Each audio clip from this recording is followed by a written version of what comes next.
उधर तरफ देख रहे आइए आइए खड़ो इन घर की तेलुगु रहने ना सूरत उधर बताओ आइए इधर खड़ो ना खड़ो उधर देखो ఇతని పేరు వినోద్ కుమార్ అండి ఉత్తరప్రదేశ్ వాసి తెలుగు రాదు గతంలో ఒక 8 సంవత్సరాల క్రితం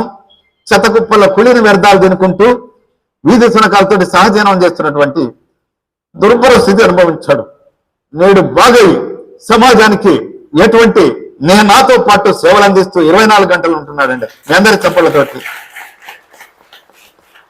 అలాగే వినోద్ కుమార్ అయ్యా పోతావా నీ ఆచూకు కనుకొని తీసిపోయి అప్పగిస్తామంటే నాయన ఇదరి సేవ కరనే వాళ్ళే మరణే తక్క అని చెప్పేసి నేను చనిపోయిన దాకా ఇక్కడే సేవలు చేస్తానన్నాడు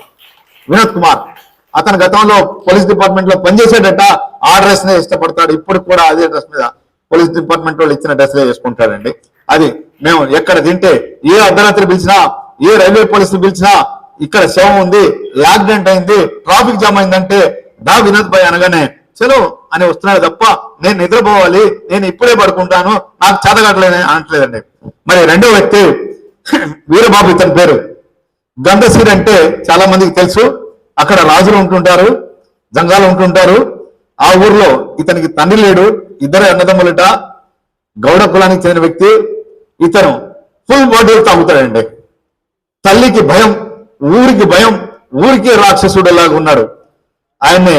తట్టుకోలేక ఊరంతా కుటుంబం అంతా పోలీస్ కి ఎన్నోసార్లు కంప్లైంట్ చేశారు పోలీసులు విపరీతం కొట్టారు కానీ మాత్రం మనిషి మాత్రం మారలేదు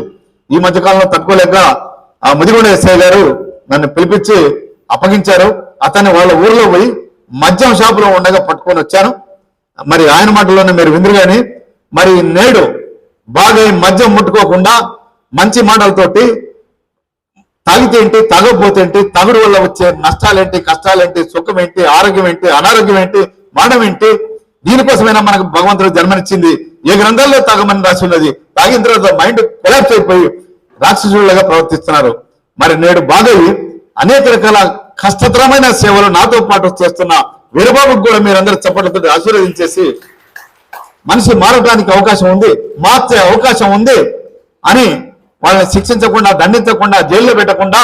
మంచి మాటలతోటి మంచి మనుషులుగా తయారు చేస్తే ఈ సమాజానికి ఉపయోగపడతారు మరి ఈ మధ్యకాలంలో ఒక ఛత్తీస్గఢ్ వాసి అందరూ రకరకాల ఆత్మహత్యలు చేసుకుంటారు మద్యం తాగుతారు ఉరిపోసుకుంటారు లేకపోతే ఇంకో రకంగా ఇస్తారు ఏట్లో పడతారో కాలువలో పడతారో రైలు కింద పడతారో లారీ కింద పడతారో కానీ ఒక యువకుడు మరి ఏం జరిగిందో ఏంటో తెలియదు కానీ కరెంటు టవర్ లైన్ పెద్ద హైట్ లైన్ ఒక 100 అడుగులకు పైన హైట్ ఎక్కి అక్కడ ఉరి పోసుకొని చనిపోయి అలాడుతున్నాడు ఆ మృతదేహాన్ని తీయడానికి ఎవరు లేరు ఎవరు తీయలేకపోతున్నారు కిందంతా బురద ఉంది పైన హైటెన్షన్ పవర్ లైన్లు పట్టుకుంటే షాక్ కొట్టే ఇది ఉంది నేను ఎక్కుతానంటే సార్ నేను ఉండగా మీరు ఎక్కొద్దని చెప్పేసి ఆ చావు కూడా సిద్ధపడి పైకెక్కి ఆ మృతదేహాన్ని తీసి ఆ కుటుంబానికి తీసుకెళ్ళలేనంటే మేమే అంత్యక్రియలు చేసాం ఆ కుర్రాడికి కూడా మరి అలా నేను మొన్న మధ్య ఒక కాలువలో శవం కొట్టుకుపోతుంది మెండు కాలువ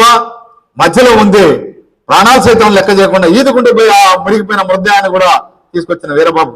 మరి ఈనాడు ఆయన్ని చెరదీసి బాగు చేసి మంచి మాటలు చెప్పి చేపట్టే సమాజానికి ఉపయోగపడుతున్నాడు అయ్యా నీకు పెళ్లి చేస్తాం చేసుకుంటాం అంటే 35 సంవత్సరాలు అతని నాకు పెళ్లి అంటూ చేసుకుంటా గానీ నేను చేసుకునే భార్య కూడా సేవకురాలు అయితే చేసుకుంటా లేదా చేసుకోని అంటున్నాడు ఎస్ ఇలా ఎందరెందరూ తయారు చేసి అప్పగించాం మరి సమాజం అంతా మానవత సమాజంగా ఉండి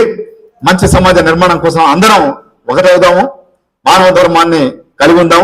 దైవత్వంతో పాటు మానవత్వాన్ని కలిగి ఉందాం జై జవాన్ జై కిసాన్ భారత మాతాకి జై అందరికీ నమస్కారం అండి మీకు నేనేమన్నా వినలేని మాటలు చెప్పి మనసుని బాధ కలిగిస్తే మన్నించవలసిందిగా మనవి చేస్తున్నాం ధన్యవాదములు దీర్ఘాయుష్మాన్ భవ దీర్ఘ సుమంగళి భవ నమస్కారం జై హింద్